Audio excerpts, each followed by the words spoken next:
Welcome to the deep dive. Today, we're jumping into the pretty unique company culture over at Netflix. That's right. We're looking at the summary of No Rules Rules, Netflix, and the culture of reinvention. And our goal here is really to pull out the core ideas behind how they operate, what made them successful, and, find some useful takeaways for you listening. Definitely. I mean, just think about it. A company with unlimited vacation time and basically no one checking your expenses. Sounds almost unbelievable, doesn't it? Yeah. Could that possibly work? Well, Netflix No. seems to think so. Let's figure out how they pull it off. Okay, so right off the bat, a really big idea from Reed Hastings, the CEO, is that culture, Yeah. it's actually more critical than strategy. Culture over strategy. That sounds a bit backwards initially. Well, think about their big shift, right? From mailing DVDs to streaming everything online. Huge change. Massive. Exactly. And that wasn't just about new tech. It meant the whole company had to sort of reinvent itself internally. A company stuck in rigid processes, lots of approvals. They probably couldn't have moved that fast. Okay, I see. So the culture needed to allow for that speed, that adaptation. Precisely. It shows that if you want to be agile, you need a culture that really trusts people and lets them act independently. It fosters faster problem solving, better engagement too. So that DVD to streaming pivot, it worked because the culture encouraged people to think on their feet, to innovate without waiting for 10 levels of sign-off. Yeah, it's like you trust your smart team to navigate rather than just follow an old map that might be wrong anyway. Makes sense. So how do they build that kind of culture? Where do they start? Well, that brings us straight to their first pillar, talent density. Talent density. Okay, what's that exactly? It's basically the idea of having fewer employees overall, but making sure every single one is outstanding, truly exceptional. So quality over quantity, but like dialed up to 11. Exactly. And they're pretty serious about it.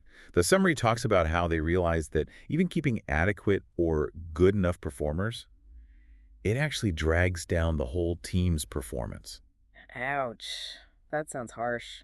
It can seem that way, but the thinking is that top performers thrive when they're surrounded by other top performers. They push each other. Yeah. Mediocrity kind of lowers the collective energy and standards. And the summary mentions generous severance packages too, right? Yeah. For people who aren't quite meeting that super high bar. Yes, very generous, which highlights that they see keeping underperformers as a really significant cost, not just money, but team dynamics, speed, everything. So for you listening, it's a prompt to think. How much are you really prioritizing getting and keeping truly top-tier talent? Is it the absolute top priority? And when you have this high concentration of, well, stars, Mm-hmm.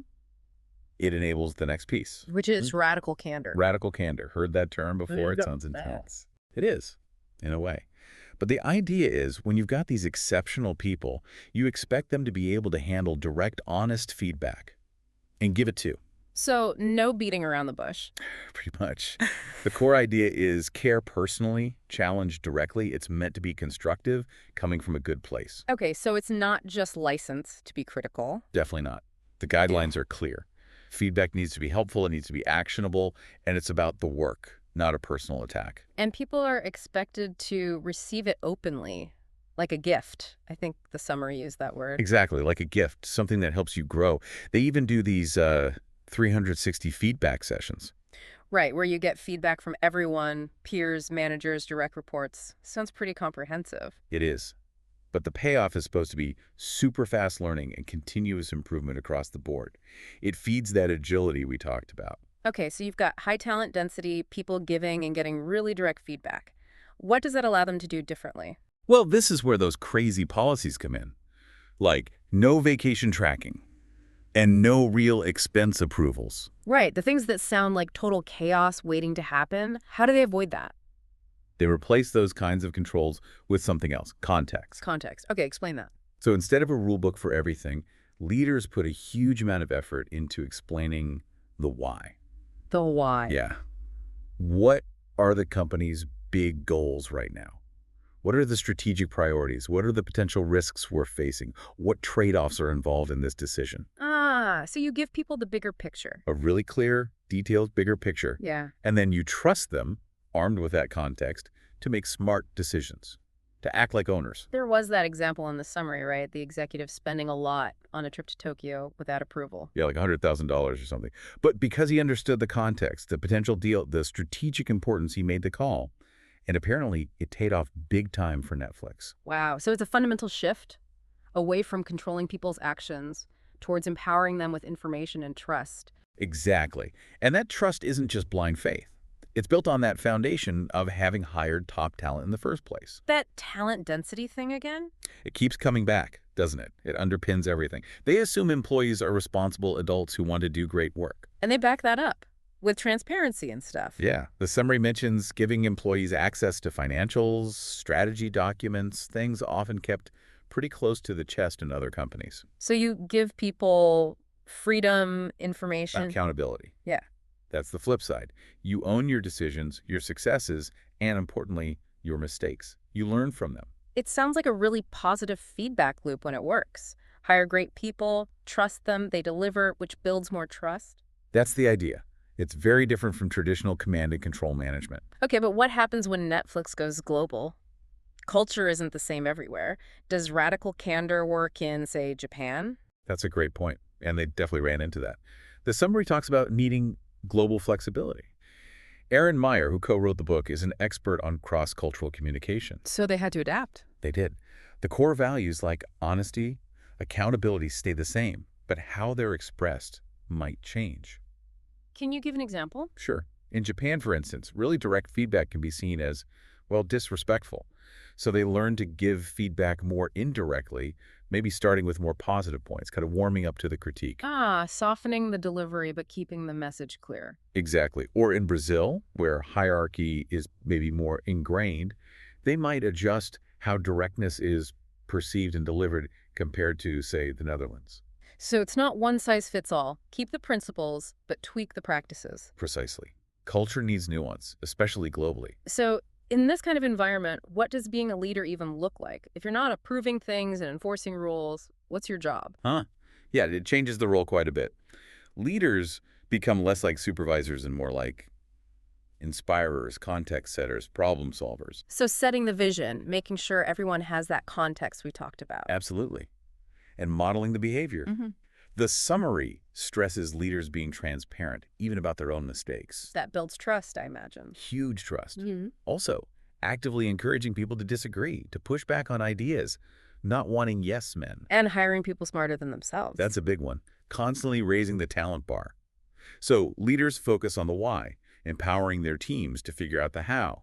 It distributes decision-making. Which sounds like it would fuel innovation. And that connects directly to risk-taking. Netflix didn't get where it is by playing it safe. Streaming itself was a huge risk early on. Original content was another massive bet. Right. That willingness to make big, bold moves comes from the culture. They celebrate trying things, even if they fail. Isn't the motto something like, if you're not making mistakes, you're not taking enough risks? That's the one. It shows an acceptance of failure as part of the process, which is pretty crucial for genuine innovation. Okay, but it can't all be smooth sailing. Surely that freedom backfires sometimes. People abuse expenses, make bad calls. Oh, absolutely. The summary acknowledges that happens. There are failures. Expense issues, bad judgment calls. So what do they do then? Bring in the rules? Interestingly, no. Their first instinct isn't to add a rule.